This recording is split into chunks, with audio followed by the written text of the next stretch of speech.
Gloria a Dios, gloria a Dios. Buenas cosas tendrán los que esperan en Dios.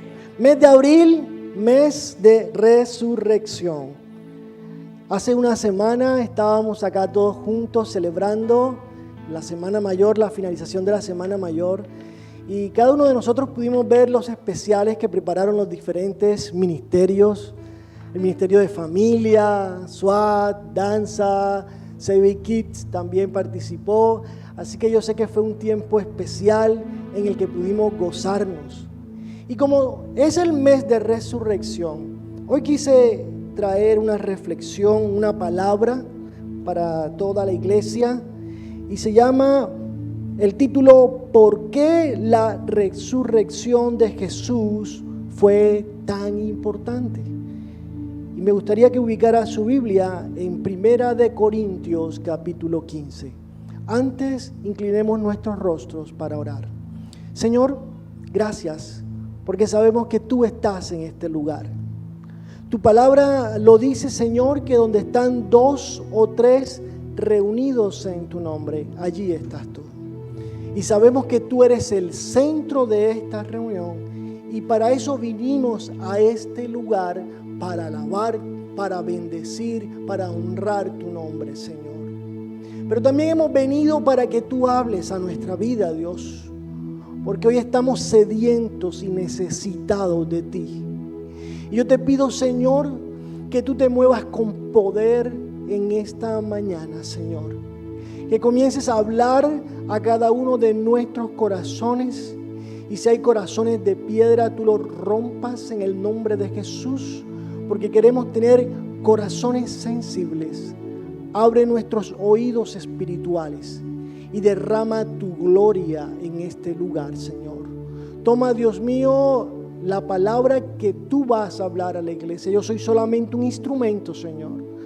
Así que unge cada palabra, que no salga nada mío, sino que todo sea tuyo, en el precioso nombre de Jesús.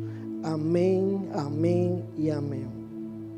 Quisiera, si usted me lo permite, hacer un breve comentario en esta mañana.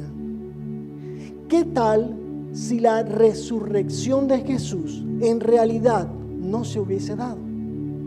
¿Qué tal si la resurrección de Jesús en realidad no se hubiese dado? Y hago el comentario porque el apóstol Pablo también hizo ese comentario en la carta a los Corintios, a la iglesia de Corintios. Y vamos a leer a partir del verso 14, capítulo 15 de 1 de Corintios.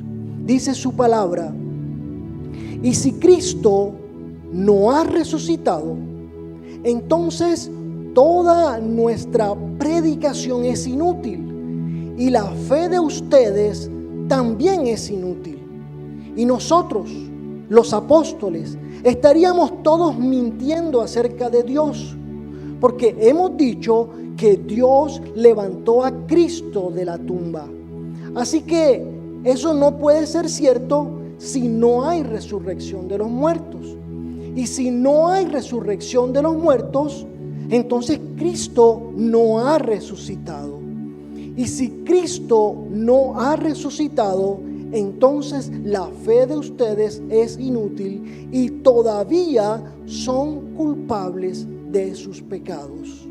En ese caso, todos los que murieron creyendo en Cristo están perdidos.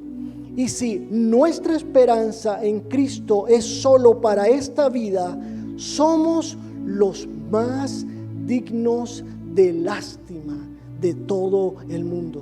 Me gusta, lo leí en la Nueva Traducción Viviente, y me gusta el último versículo de la Nueva Versión Internacional. El verso 19 dice: si la esperanza que tenemos en Cristo fuera solo para esta vida, seríamos los más desdichados de todos los mortales. Mi querido hermano, si Cristo no hubiese resucitado, nosotros seríamos los más desdichados e infelices de este mundo.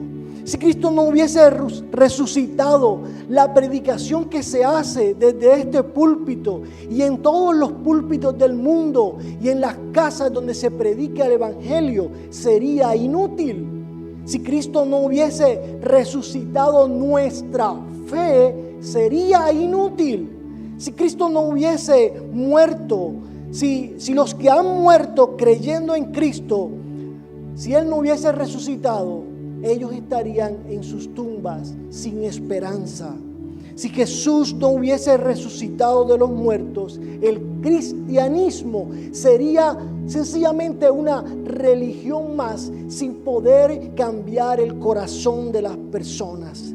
Si Él no hubiese resucitado, no podríamos confiar en ninguna de las palabras que Él dijo, porque Él mismo dijo de sí que Él resucitaría al tercer día. Mateo 16:21 dice la palabra: desde entonces comenzó Jesús a advertir a sus discípulos que tenía que ir a Jerusalén y sufrir muchas cosas a manos de los ancianos, de los jefes de los sacerdotes y de los maestros de la ley, y que era necesario que lo mataran y que al tercer día Él iba a resucitar. Eso lo dijo de sí. Pero Marcos 8:31 también nos muestra cómo Jesús le enseñaba eso a sus discípulos. Y dice la palabra Marcos 8:31, luego comenzó a enseñarles: el Hijo del Hombre tiene que sufrir muchas cosas y ser rechazado por los ancianos, por los jefes de los sacerdotes y por los maestros de la ley. Es necesario que lo maten y que a los 3 días Él resucite. Y si Él no hubiese resucitado, Él habría mentido. Y si Él hubiese mentido, nada de lo que dijo hoy pudiésemos creerlo. Lo pondríamos en duda y aún en sospecha. Si no hubiese sido resucitado, la Biblia sería sencillamente otro libro más, lleno de cuentos, lleno de historias, lleno de misterios y supersticiones, y escrito solamente por hombres humanos.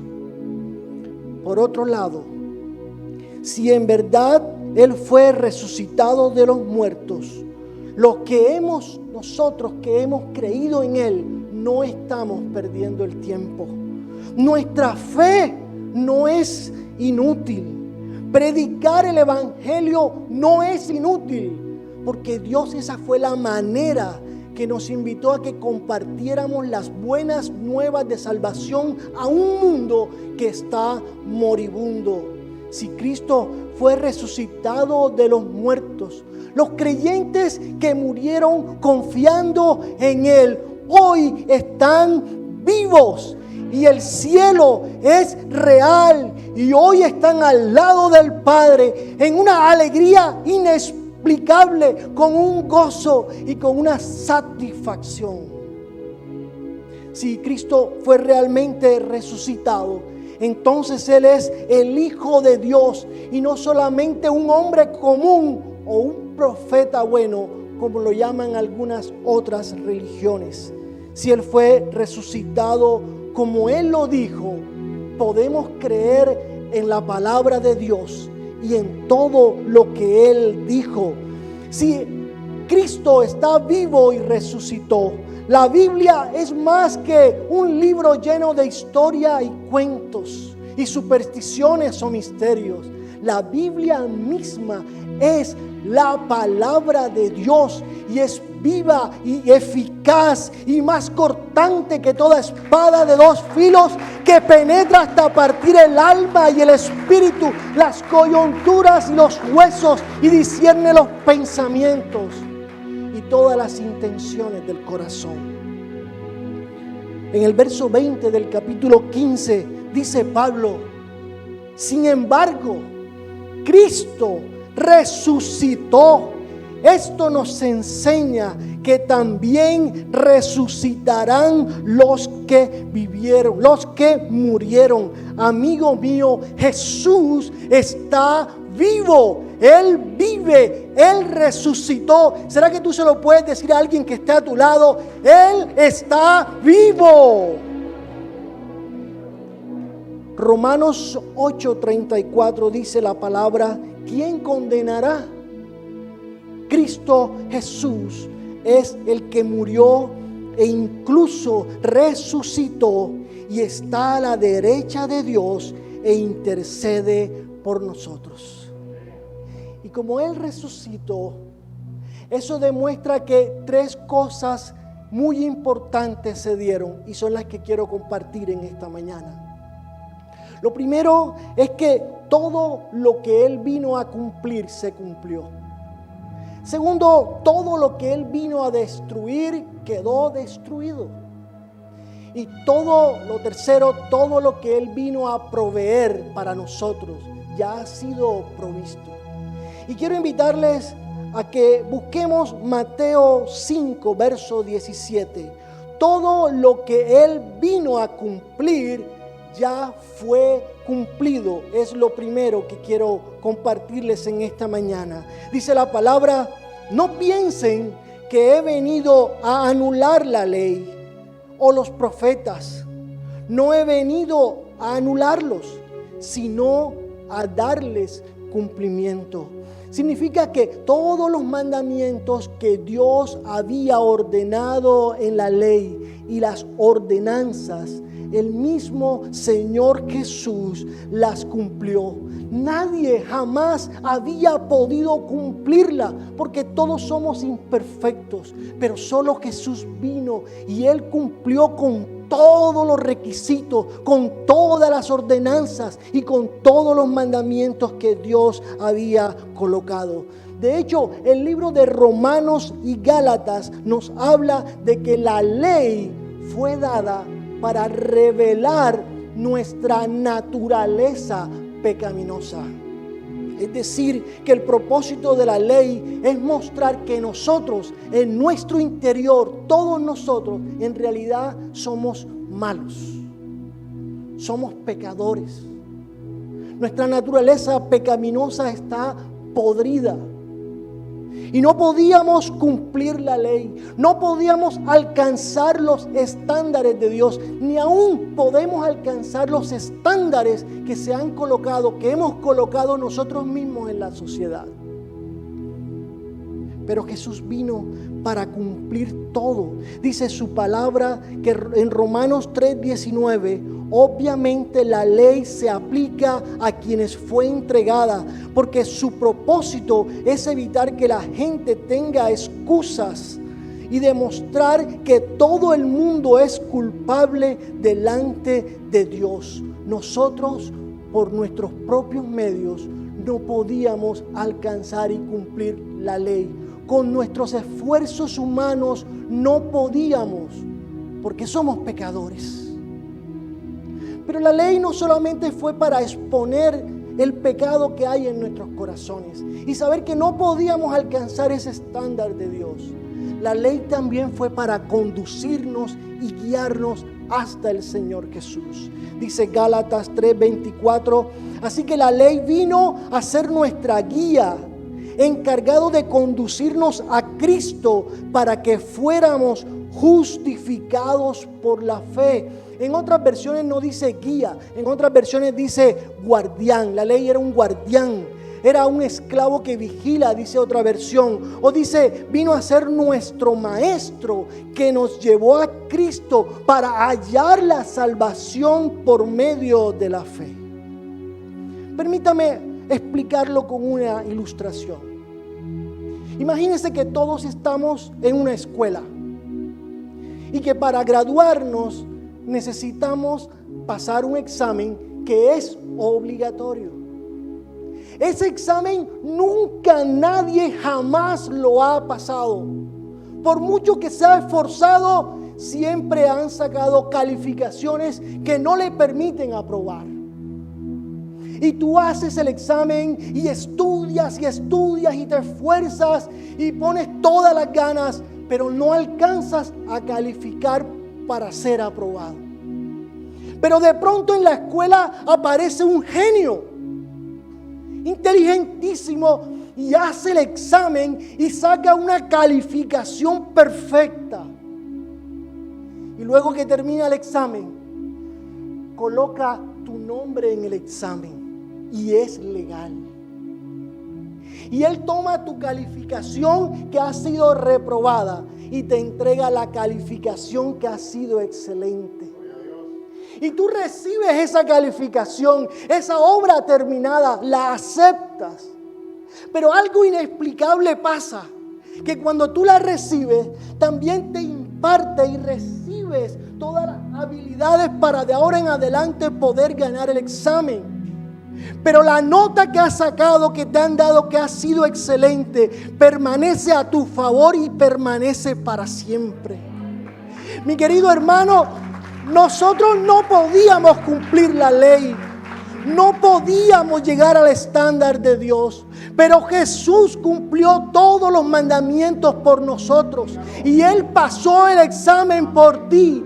Y ahora Él, cuando tú decides aceptar su sacrificio en la cruz, ahora Él te da de su Espíritu Santo, de tal manera que ahora Él te imparte una nueva naturaleza y ahora tú puedes servirle, tú puedes adorarle, tú puedes decir: Señor, yo quiero cumplir tus mandamientos, tus decretos, tus ordenanzas. Y Él te dice: ahora puedes hacerlo porque tienes de mi Espíritu Santo.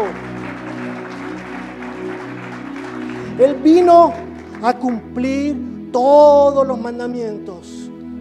Y esa es una demostración de que por eso Él resucitó, porque cumplió todos los mandamientos que tú y yo no podíamos cumplir. Romanos 8, 3 y 4 dice su palabra: la ley de Moisés no podía salvarnos, porque nuestra naturaleza pecaminosa es débil. Así que Dios hizo lo que la ley no podía hacer. Él envió a su propio Hijo en un cuerpo como en el que nosotros los pecadores tenemos. Y en ese cuerpo, mediante la entrega de su Hijo como sacrificio por nuestros pecados, Dios declaró el fin del dominio que el pecado tenía sobre nosotros. Lo hizo para que se cumpliera totalmente la exigencia justa de la ley a favor de nosotros, que ya no seguimos a nuestra naturaleza pecaminosa, sino que seguimos al Espíritu Santo. Ahora tú tienes el Espíritu Santo, una nueva naturaleza. Si alguno está en Cristo, nueva criatura es. Las cosas viejas pasaron, he aquí todas son hechas nuevas para ti. Tú puedes servirle a Dios, adorarle con toda libertad y tu corazón. Lo segundo es que todo lo que Él vino a destruir ya fue destruido.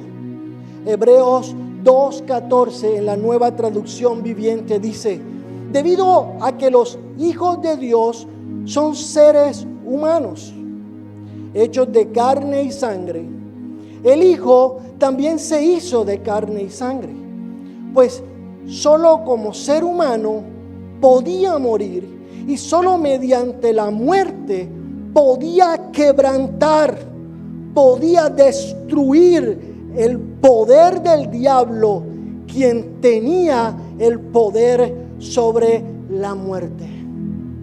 Y con el sacrificio de Jesús, Él destruyó la atadura que Satanás tenía sobre la raza humana por el pecado que da a luz la muerte espiritual. Primera de Juan 3:8 dice: el que practica el pecado es del diablo, porque el diablo ha estado pecando desde el principio. El Hijo de Dios fue enviado precisamente para destruir las obras del diablo. ¿Sabe? Con el pecado de Adán, el diablo usurpó la autoridad que Dios le había dado a él. La usurpó sobre este mundo, Lo dice primera de Juan 5:19. Dice, sabemos que somos hijos de Dios y que el mundo entero está bajo el control del maligno. Pero ¿cómo pasó esto? Adán había recibido en Edén la autoridad y el gobierno que Dios le había entregado. Le había delegado para sí. Yo no sé si usted se acuerda cuando Satanás tentó a Jesús en el desierto. Y una de las tentaciones era, te daré todos estos reinos, te daré todos estos dominios, si tú postrado me adoras. Y él le decía, porque todos estos dominios me han sido entregados. Y tú te preguntas, pero si Dios le otorgó eso a Adán, ¿cómo el diablo usurpa y ahora es el que tiene el dominio y el gobierno de este mundo? De lo que habla primera de Juan 5:19, que está bajo el control del maligno. Pues Adán, como origen de la raza humana, se rebeló contra Dios. Y en Edén le dijo, Señor, no voy a obedecerte, no voy a aceptar tu autoridad. Se rebeló contra Dios. Dios le dijo, Adán, si me desobedeces, vas a morir.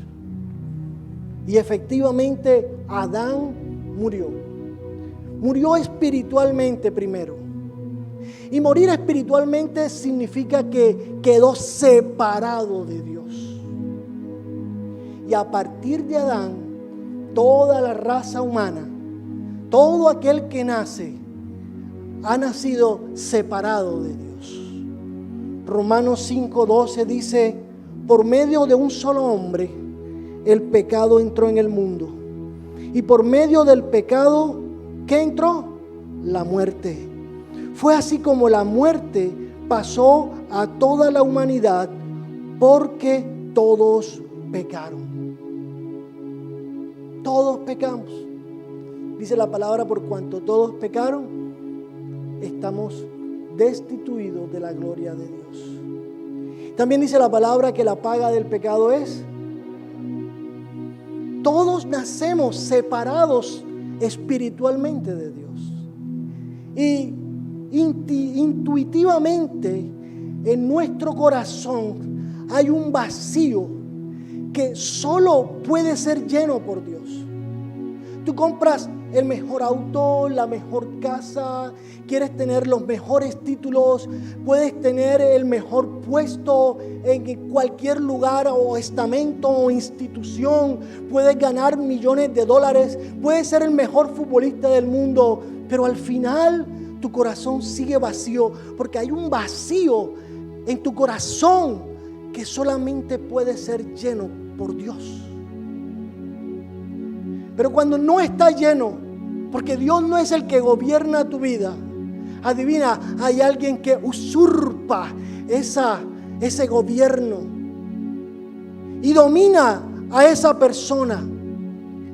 Y comienzas tú a ver personas llenas de ira, llenas de resentimiento, llenos de odio, llenos de amargura, con deshonestidad, con corrupción, porque el enemigo ha comenzado a usurpar.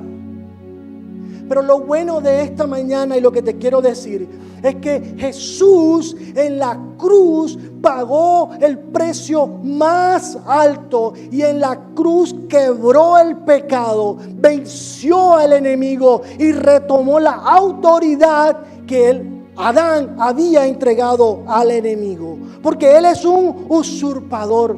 Así que si tú en esta mañana sientes que no estás feliz, que tu vida está oprimida, que tu vida está enferma, que tu vida está con miedo, eres esclavo del miedo, quiero decirte en el nombre de Jesús que Él ha venido para quebrar toda enfermedad, toda opresión, todo aquello que te está matando. Él ha venido para quebrar eso y seas una nueva criatura y una nueva persona.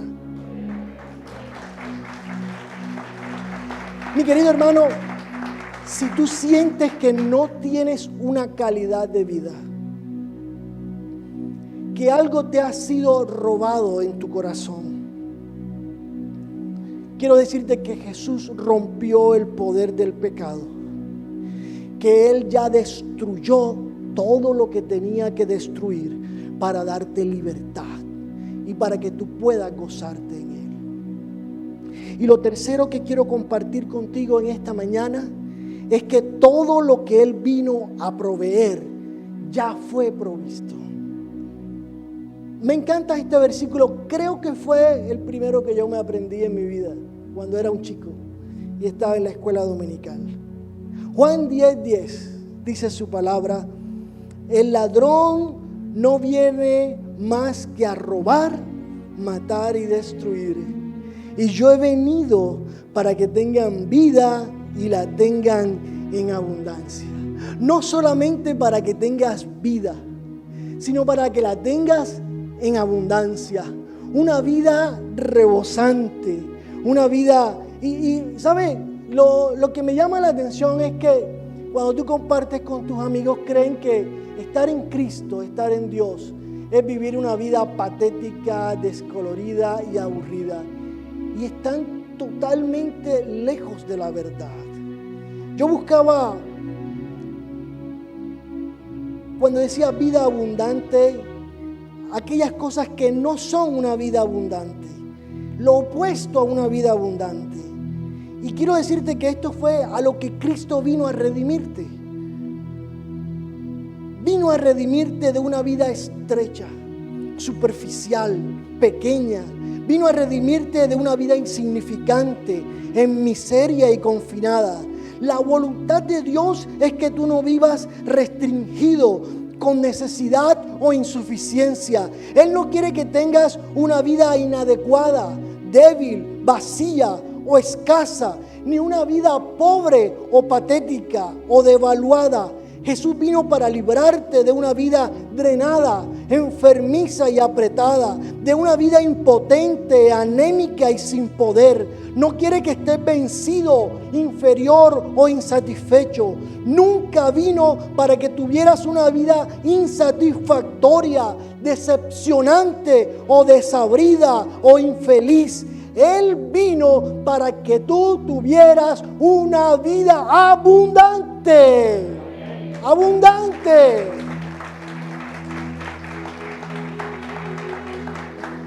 ¿Y qué es abundante?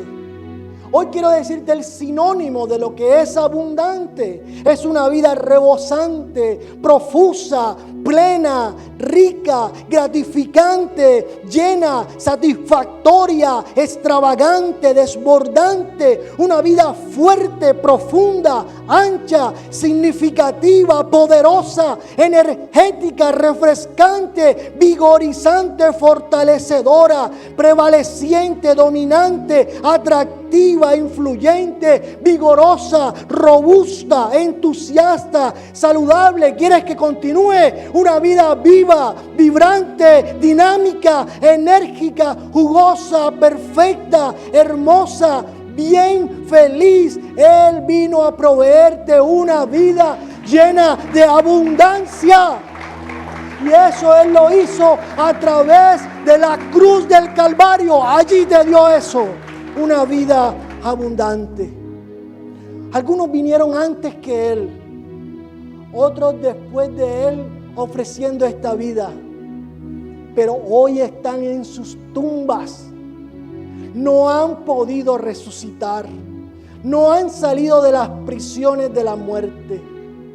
Pero al tercer día, después que Cristo fue crucificado, después que fue hecho su funeral, ángeles vinieron del cielo. Uno de ellos rodó la piedra y adivina, la tumba estaba vacía. Las mujeres llegaron muy de madrugada a perfumar el cuerpo de Jesús. Y ángeles se le presentaron y le dijeron: ¿por qué buscas entre los muertos al que está vivo? Él no está aquí, Él ha resucitado. Él vive, hermano, Él vive. La tumba no lo pudo retener. Los barrotes de la muerte no lo pudieron retener, no lo pudieron agarrar. Y después de esto, Él se presentó a muchos discípulos, a muchas personas, Dice Primera de Corintios, capítulo 15, del verso 3 al 8. Porque ante todo les transmití a ustedes lo que yo mismo recibí, que Cristo murió por nuestros pecados según las Escrituras, que fue sepultado, que resucitó al tercer día según las Escrituras, y que se apareció a Cefas, a Pedro, y luego a los 12.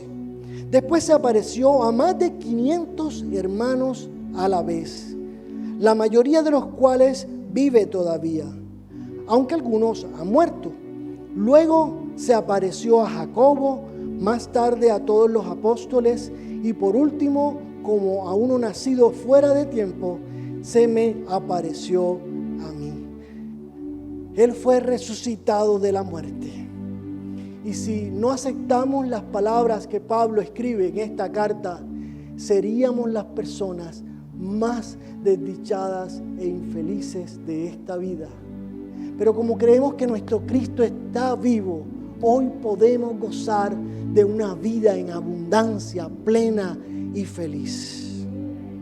¿Sabe? Hace algún tiempo escuché una historia de un jovencito que él, cuando salía de la escuela, a él no le gustaba llegar a su casa inmediatamente. La mamá estaba muy preocupada porque llegaba muy tarde a la casa. Y la mamá siempre le decía: hijo, tienes que llegar directamente de la escuela a la casa. Fueron muchos días donde el chico se quedaba hablando con amigos o se metía en problemas, pero entre más le decían y más le hablaban que llegara temprano a la casa, más tarde llegaba. La mamá, sin saber ya qué hacer, decidió hablar con su padre, con su papá. El papá del chico lo sentó y le dijo: hijo, a partir de mañana, apenas salgas de la escuela, inmediatamente te vienes para la casa. Si no, va a haber consecuencias serias. Al día siguiente, el hijo salió de la escuela. Y adivinen, llegó más tarde que nunca. Wow. Cuando llega, su mamá no le dijo nada. Su papá tampoco le dijo nada. En la noche, la mesa estaba servida. Y como nunca, había pollo, pavo, carne, cerdo. Había arroz, había vegetales, había verduras, jugo, gaseosa, té, pan recién horneado. La cena estaba espectacular. El plato de la mamá estaba ya lleno, servido. El plato del papá igual, de todos los alimentos que estaban en la mesa. Y en el puesto del hijo estaba un plato con un pan seco y tostado y un vaso de agua. Cuando el chico llega al puesto y ve la escena, se sienta, se sintió muy triste. El olor que inundaba esa comida estaba por toda la casa. Y él en sí decía: este es mi escarmiento por haber desobedecido. Sin decir nada, el papá tomó su plato y lo colocó en su lugar. Y tomó el plato del hijo y lo colocó en su lugar. Y mientras comía el papá ahora ese pan seco y tostado, miró a su hijo a los ojos y le dijo: hijo, te amo. Fueron las únicas palabras que el papá pronunció esa noche. Al chico jamás se le olvidó esta experiencia. Y ahora, cuando está adulto, se le ha escuchado decir que él ha conocido a Dios gracias a la experiencia que él tuvo con su papá ese día. Yo quiero decirte, mi querido hermano, que Cristo hizo lo mismo por ti. Él tomó tus errores y los cargó sobre sí, y su rectitud la colocó a ti ante Dios. Él tomó tus pecados y los llevó sobre sí, Y a ti te ha dado un lugar especial en el reino de los cielos y te ha dado vida eterna. Él ha provisto para ti y en su lugar Él murió en la cruz para darte vida y vida en abundancia. ¿Qué vas a hacer tú ahora con esto que te he dicho? Romanos 10, 9 y 10 dice que si confiesas con tu boca que Jesús es el Señor y crees en tu corazón que Dios lo levantó de entre los muertos, serás salvo. Porque con el corazón se cree para ser justificado, pero con la boca se confiesa para ser salvo. El saber que Jesús murió por ti no tiene un efecto en tu vida si tú no decides aceptar su obra terminada en la cruz. Si tú no decides confesar con tu boca que Él es tu Señor y que Él es tu Salvador. Escúchame, no es una varita mágica que tú agitas. Él es tu Salvador, pero Él también es tu Señor.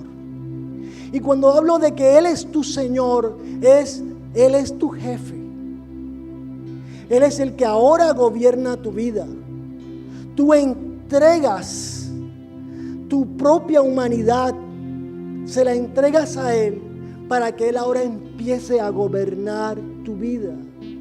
Y ese es el entendimiento que nosotros necesitamos tener. Y esa es la invitación que hoy Jesús quiere hacer a tu vida. Puestos en pie, por favor.